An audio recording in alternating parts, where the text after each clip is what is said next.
Welcome to Cheat Sheet Tales, where secrets slip, lies unravel, and the truth always has a twist. Real stories, raw confessions, shocking betrayals. Drop a comment if you've ever caught a red flag. Too late now. Let's get into today's tale. After I gave up college to watch my sick grandma, my parents started calling me the house rat. My cousin said, "You're too ugly for college." Anyway, I spent years silently taking it. Yesterday, I left. This morning, they found every family secret sent to their church group. Now they're crying. We were just joking.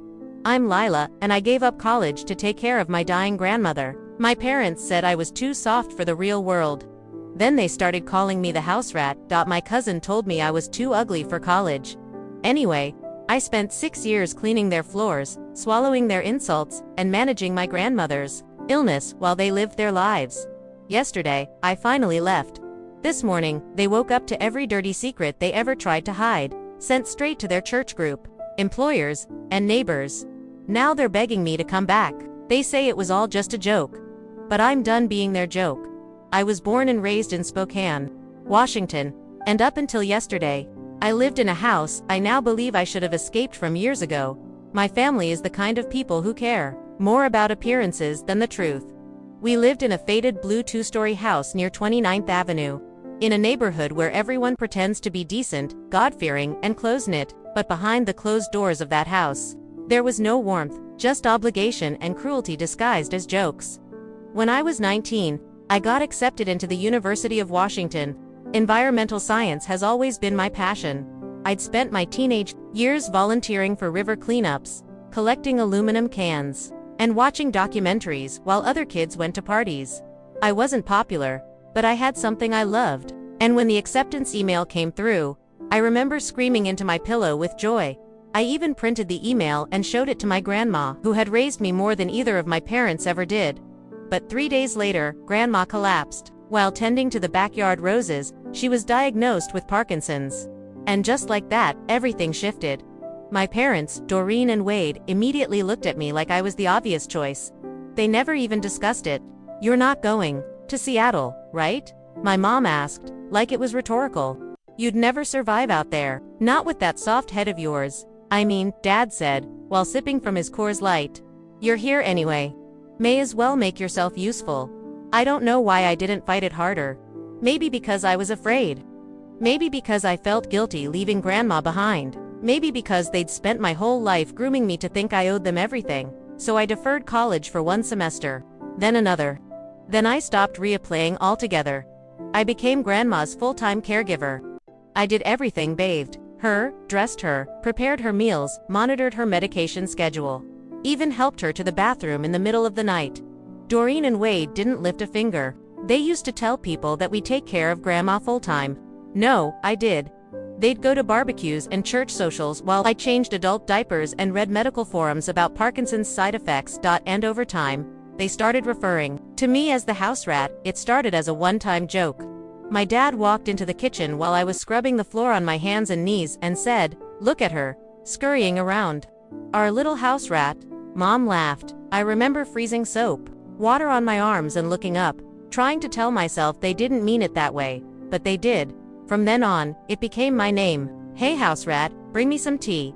The house rat's cooking again." Don't mind her, she's just the rat that lives in the walls now. Even in front of family, they'd call me that. Sometimes people would laugh awkwardly. Sometimes they'd just look away. I stopped being a person to them.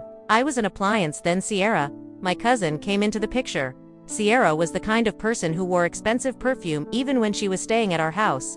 I'm an NYU student, a marketing major, and a fashion intern, always with a new boyfriend, new hairstyle, new things she was into. She'd show up during holidays and treat me like I was the maid. One time, she watched me while I was folding laundry and said, "You know, maybe it's a good thing you didn't go to college. Like, no offense Lila, but you're kind of too ugly for it." She said it with a smile. I think she genuinely believed it was fine to say that. Like I'd just nod and thank her for her honesty.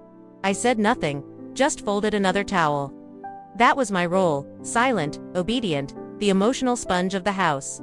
I cooked their meals, I cleaned their mess, I listened to their problems. When Wade got into a drunk driving accident in 2021, I was the one who drove him to his court-mandated AA meetings. When Doreen got caught stealing office supplies at work and was nearly fired, I wrote an apology letter for her. And when Sierra's fake internship blew up and she needed to borrow money from Grandma's pension fund, I was the one who figured out how to balance the books so the utilities wouldn't get shut off. Should have exploded years ago, but I didn't. I just started taking notes. I bought a small black notebook and started logging everything. Dates, comments, screenshots, even printouts. I backed it all up on a USB and stored it inside one of Grandma's old knitting tins. I don't know why I started doing it. Maybe it was my way of proving to myself that it was real, that it wasn't all in my head. Because abusers gaslight you in the most subtle ways. They laugh while they wound you. They say they were just joking. They tell you you're overreacting. And when you finally stand up, they act like you're crazy for not having laughed along. Years passed. Grandma died in the fall of 2023, peacefully, in her sleep. Clutching my hand, Doreen cried loud, theatrical sobs, but didn't take a single day off work. Wade drank more. Rianne posted a tribute selfie and tagged it, #RIPBASTY. I didn't cry until a week later. In the laundry room, alone, with Grandma gone, I had no purpose. They started dropping not-so-subtle hints that I should keep taking care of the house. I'd spent 6 years being their unpaid maid and nurse. They expected it to continue. One afternoon, Doreen handed me a broom and said, "Now you've got no excuse to mope. Chop chop. Rat." That night, I made a plan. I packed my bags quietly, slowly. I found an old friend, Tessa from high school, who lived in Seattle. She was kind. She always had been. She offered me a spot on her couch and a cup of tea. But before I left, I scheduled emails. All those files, the notebook, the screenshots, the photos, the audio recordings. I compiled them, created folders, organized them by person, by year, by subject. Then I drafted emails. One to their pastor, another to Doreen's boss, one for Wade's construction clients, and a very special one to Sierra's new internship recruiter. Each one contained every dirty secret they ever tried to bury. Proof of fraud, affairs, racist and bigoted comments, theft, tax issues, hospital records, falsified documents, threatening messages they'd left me when drunk. Videos. I scheduled all the emails for the next morning, 8 a.m. sharp. Then I got on a 6:30 a.m. Greyhound bus. That's when the phone started ringing. Doreen called first, then Wade, then Ryanne. When I didn't pick up, they started texting. "Call us now. What the F **** did you do? You need to fix this." Then finally, "We were just joking." That's where they lost me. I sat in Tessa's apartment, barefoot on her hand-me-down rug, with a lukewarm mug of coffee in my lap, staring at my old phone buzzing on the counter.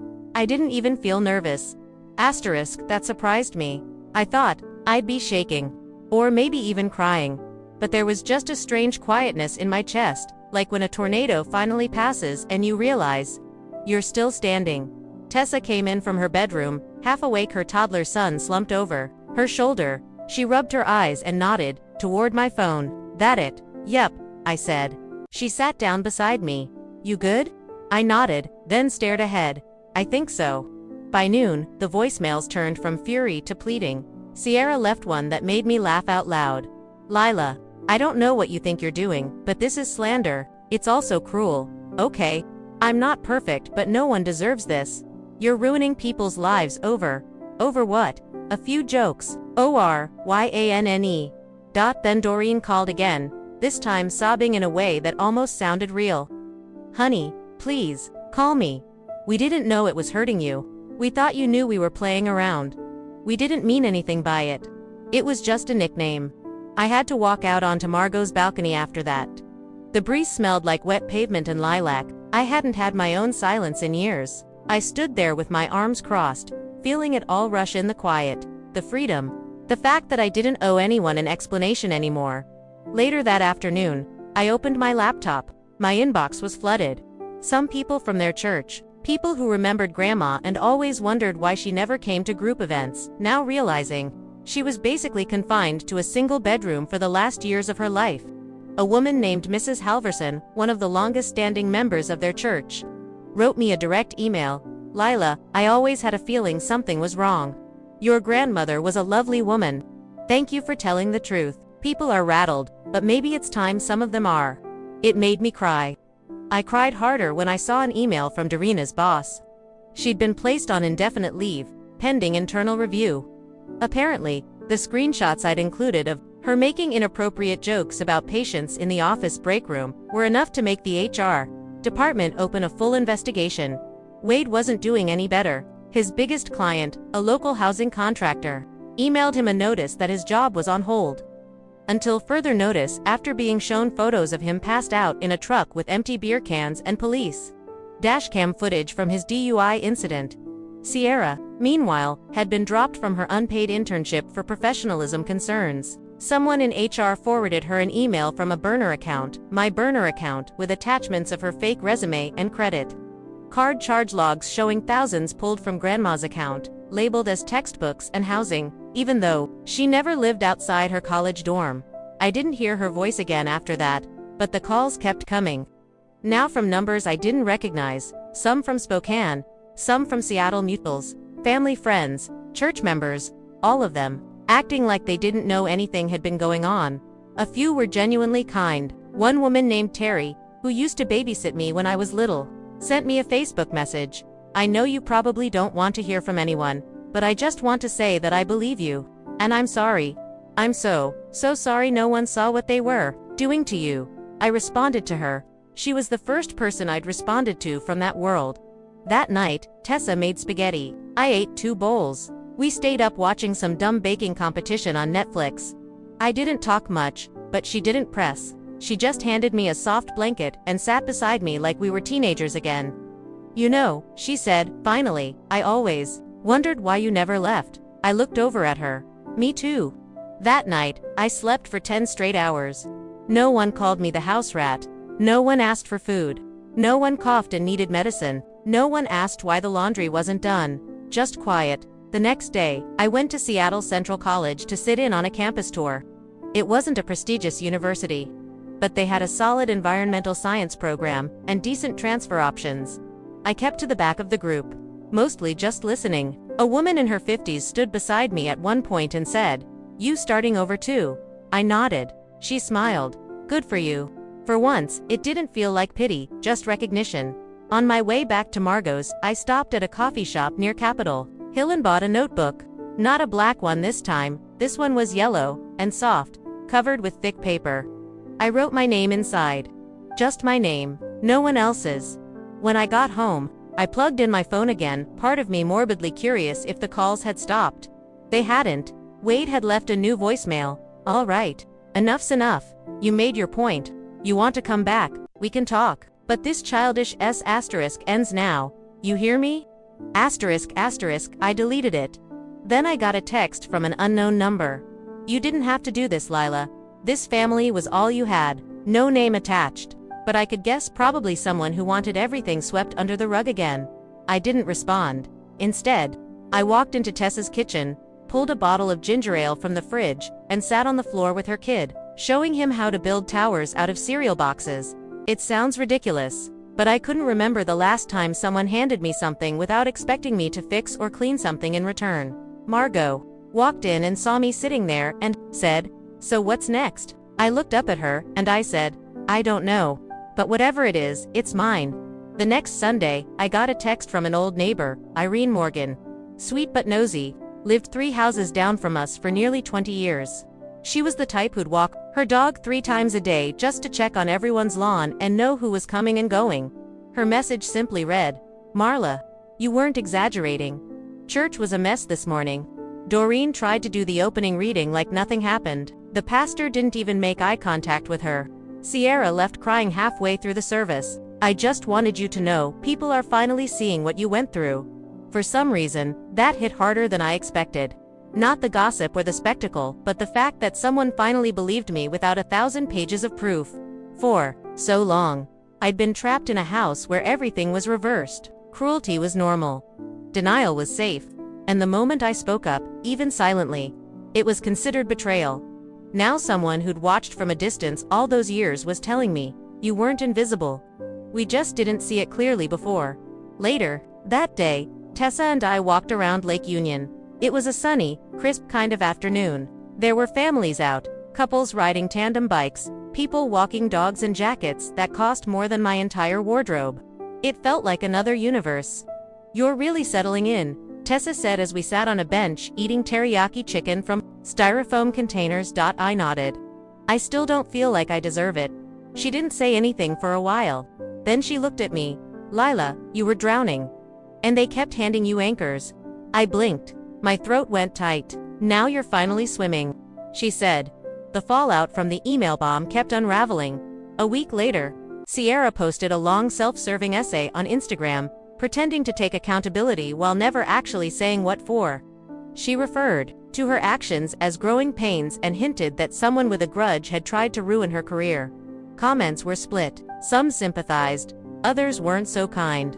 The post lasted a day and a half before she deleted it. According to a friend of a friend, she'd moved back in with her parents, her real ones, across the state in Watch.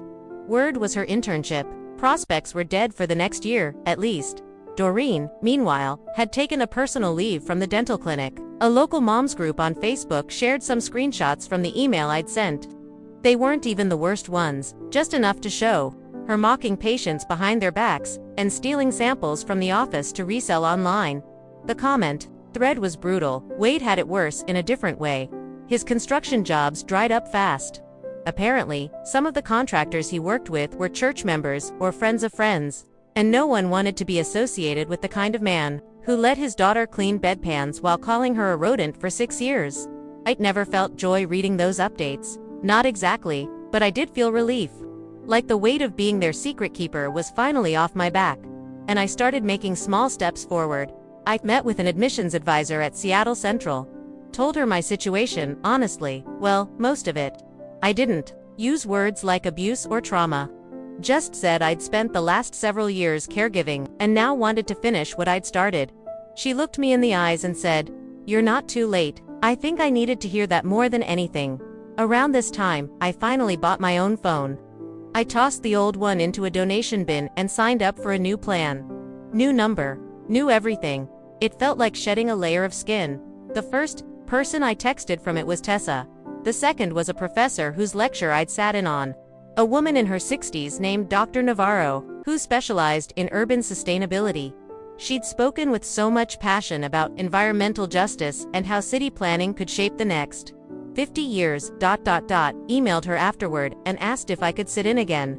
She responded with a list of reading suggestions and told me to drop by anytime. She even offered to mentor me if I applied.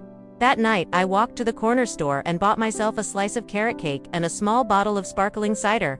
It was the dumbest little celebration, but I felt more proud of myself than I had. In a decade, the texts and voicemails from my family finally began to slow.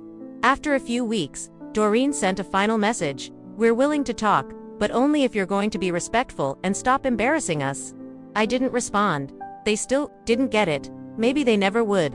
In their minds, they were the ones being hurt. They weren't used to being exposed. Their entire world had been carefully curated in that community.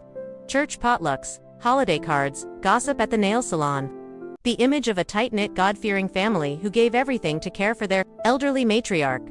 The truth disrupted that, and it scared them more than I ever had. I started therapy at a sliding scale clinic not far from Margot's. My therapist was a sharp but soft-spoken man named Neil, who never told me what I should feel. He just asked questions I wasn't used to answering, like what did you need most as a child? Or if you didn't have guilt, what would you be free to choose? Some sessions left me drained, others left me angry. But every time I walked out of his office, I felt like I'd reclaimed something. I even began applying for scholarships. Small ones that didn't require an essay, or asked just for a personal statement. I wrote about environmental resilience and community care.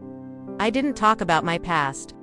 Not yet, but I knew the story was in there, between the lines. One night, while working on a statement for a $500 grant, I typed a sentence that made me stop and reread it. "I've spent most of my life fixing problems that weren't mine." I stared at it for a long time. Then I smiled. About a month and a half after I left Spokane, Tessa came into the kitchen with a puzzled look on her face. "Hey," she said, "some lady dropped this off. Said you'd know what it was." She handed me a small envelope. No return address. I opened it and saw a folded letter, handwritten on thin stationery. Inside was something wrapped in a scrap of yellowed fabric. The letter was from Irene Morgan. "I thought you should have this. Your grandma kept it on her nightstand for years. I saw Doreen throwing it in a donation box last week. I thought she wouldn't want you to lose it." Inside the cloth was Grandma's old necklace. Nothing fancy, just a silver locket with a pressed forget-me-not inside. She used to say the flower reminded her of better beginnings. I held it in my palm for a long time. The metal was cool and smooth. I didn't cry, but I wore it that night when Tessa and I went out for burgers.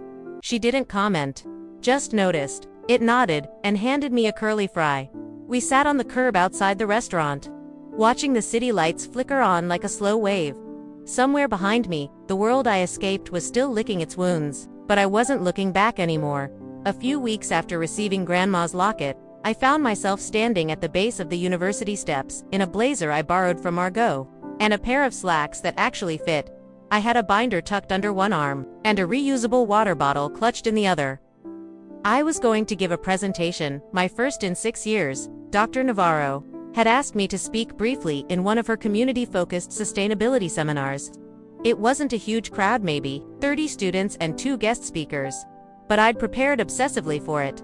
The topic was invisible labor and environmental justice. The idea had come from a conversation we'd had in her office, where I told her how caregiving work, especially unpaid, unseen labor done by women, parallels so much of the thankless work that keeps the environment running, cleaning, maintaining, preserving, and never getting credit. "You've got the lived experience to talk about it," she said. "You should." So I did. It went well. People listened. A few even took notes, and when I walked off the stage, I felt something I hadn't in years: power, real, quiet, power. Not the kind you scream or prove, the kind that says, "I know who I am, and I don't need your permission to matter." I didn't expect what came next. 3 months after leaving, I got a call from a law office in Spokane. I didn't recognize the number, so I let it go to voicemail. But when I finally listened, I had to sit down. "This is Sarah from Norin and Keys Law. We're calling on behalf of your grandmother's estate. There are some documents we need you to review. Please call us back at your earliest convenience." I did. They emailed me the forms.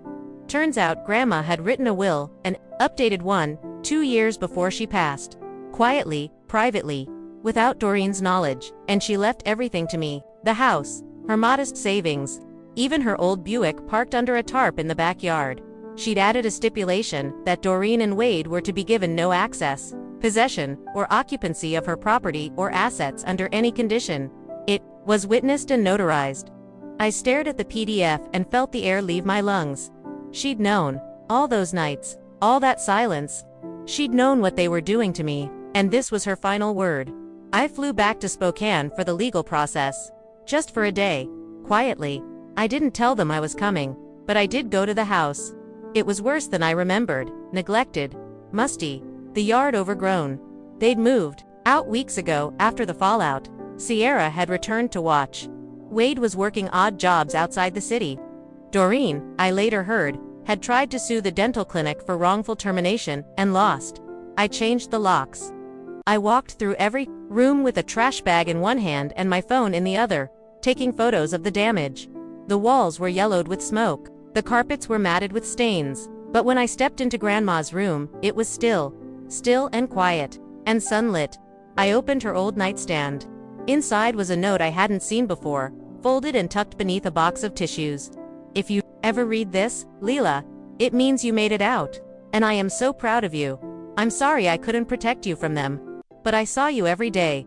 I saw your love, and I never mistook you for anything less than my saving grace. Don't carry their shame any longer. Be free, and whatever you do, don't give them the house." I sat on the bed and let that settle into my bones. Then I got to work. The final revenge wasn't loud, it was patient. I cleaned up the house, room by room. I didn't restore it, didn't paint it pretty. I made it functional. I hired a friend of Margot's from Seattle, who was a realtor. We listed it for sale. It didn't fetch a fortune, but enough to fund the next 2 years of my college education. Enough to cover my therapy costs without worry. Enough to move Tessa and her son into a better apartment in Queen Anne. And here's the part that felt like justice. In the most poetic sense, The house was sold to a nonprofit that converted it into a shelter for women aging out of caregiving roles, nurses, long-term family caregivers, and women leaving domestic situations who needed somewhere to land while finding their footing again.